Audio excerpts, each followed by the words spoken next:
Welcome back to my Modi food makers channel. कसे आहात सर्वजण? आय होप तुम्ही ठीक असाल। तुम्हाला बाजरीच्या पिठापासून कोणती रेसिपी करायची हा प्रश्न पडलाच असेल, तर आज आपण बाजरीच्या पिठापासून होणारी भन्नाटीची रेसिपी करूया। चला तर मग पाहूया आजची रेसिपी। सर्वप्रथम 2 कप इतकं बाजरीचे पीठ घ्यायचे आहे। त्यानंतर त्यामध्ये अवेलेबल असलेला मसाला टाकून घेऊया। चमचाभर इतकं चाट मसाला देखील टाकून घेऊयात। चाट मसाला टाकल्याने काय होते तर पदार्थाला छान अशी चटपटीत चव येते। थोडेसे जिरे देखील टाकून घेऊयात। थोडासा रंग येण्यासाठी हळद देखील टाकून घेऊयात। त्यानंतर आता यामध्ये 1 चमचाभर इतकं तेल टाकून घेऊयात। त्यानंतर आता यामध्ये बारीक केलेले गाजर, कांदा, मिरची आणि थोडंसं आले लसूण पेस्ट देखील घ्यायचं आहे। आता हे सर्व काही या पिठामध्ये छान असं ओतून देऊयात आणि मिक्सअप करूयात।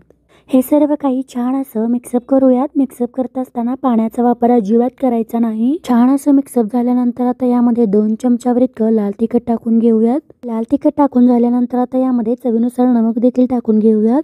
आता यामध्ये पाणी घालून हळूहळू छान असं मिक्सअप करून घ्यायचं आहे। मिक्सअप करत असताना पाणी जास्त घालायचे नाही। जसं पाणी लागेल ना तसं छान असं मिक्सअप करायचे आहे। घट्ट असा गोळा छान असा तयार करायचा आहे।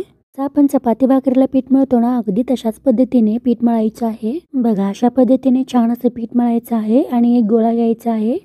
झालेल्या गोळ्याला वाळलं पीठ लावून घ्यायचं आहे आणि चपाती सारखं छान असं लाटून घ्यायचं आहे। लाटत असताना थोडंसं अबदारच लाटून घ्यायचं आहे। त्याला छान असं स्टिक करण्यासाठी तीळ टाकून घेऊया। रेसिपी तुम्ही संक्रांतीला देखील करू शकता। संक्रांतीला तिळाचाही खूप मान असतो, त्यामुळे ही रेसिपी तुम्ही मकर संक्रांतीला नक्कीच करा। आता चाकूच्या सहाय्याने कडेचे काठ या पद्धतीने छान असं कट करून घेऊयात। जास्त कट करायचे नाही तर कमी करायचे आहे। कोणाचा आकार द्यायचा आहे। कोण आकार तयार झाल्यानंतर त्याला समान 3 भाग करून घ्यायचा आहे। त्यानंतर बघा, अशा पद्धतीने त्रिकोण असा आकार द्यायचा आहे। जर तुम्हाला चौकोन आकार हवा असेल तर चौकोन करू शकता। अशा पद्धतीने छान असा त्रिकोण आकार करून द्यायचा आहे। त्यानंतर गॅस हा मंद आचेवर ठेवून एका पॅन मध्ये तेल काढायला ठेवायचं आहे। तेल काढल्यानंतर आता हे सर्व काही हळूहळू करून छान असं तळून घेऊया। तळत असताना अगदी काळजीपूर्वक तळायचं आहे, नाहीतर अंगावर पडण्याची दाट शक्यता असते। त्याचबरोबर अगदी क्रिस्पी तळायचे आहेत, मऊ तळून घ्यायचे नाहीत। तळत असताना तुम्ही एकदम 4 ते 5 तळू शकता, काहीच प्रॉब्लेम नाही। तुम्ही बिगिनर्स असाल तर तुम्ही एकावेळी 2 ते 3 तळा, काहीच हरकत नाही।